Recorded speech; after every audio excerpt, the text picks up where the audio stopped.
píšou z té úvěrové firmy, že máme začít rychle splácet 75 000, které jsme si před půl rokem půjčili a já jsem to nesplácela.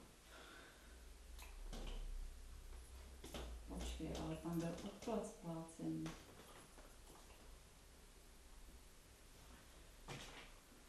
No, byl, ale jenom 3 měsíce.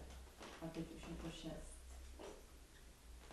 První platit nemusím, druhý nemusím, třetí musím, čtvrtý musím, pátý musím, šestý musím.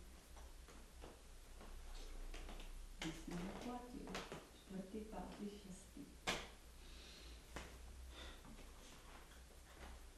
A proč to nesplácíme? Protože nemáme z čeho. Tato je nezaměstnaný a já z platu prodavačky rodinu uživím. A jak to, že máme splácet 75 000, když jsme si půjčili 60? Počkej, podívám se.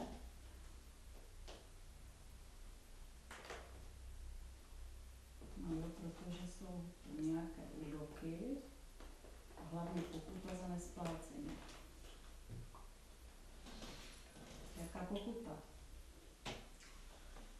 Smluvní pokuta, když jsme se zavázali ve smlouvě o půjčce 9 500, k tomu úrok za půl roku 5 500, to je dohromady 15 000.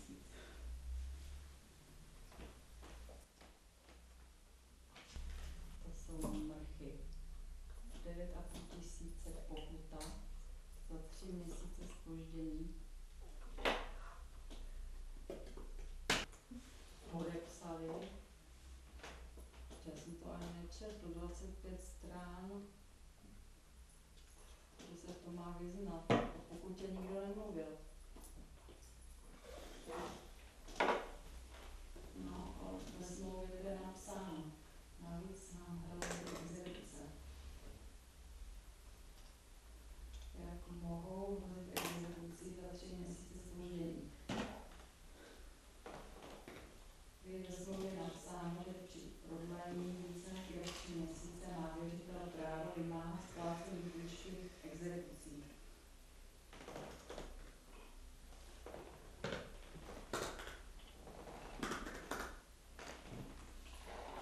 Horvost. A to nemají právo, dáme to soudu. Podívám se, nedáš to soudu.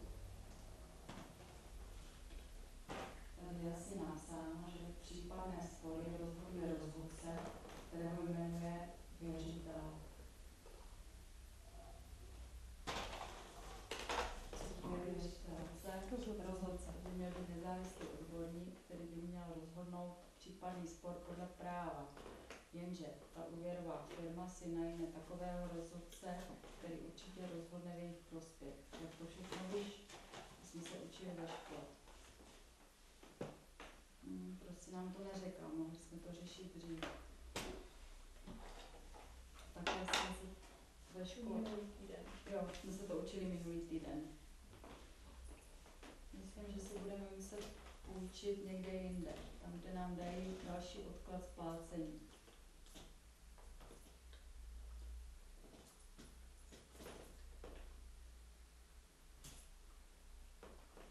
To je dobrý nápad. Tam je odklad, třeba to nějak vyřeším.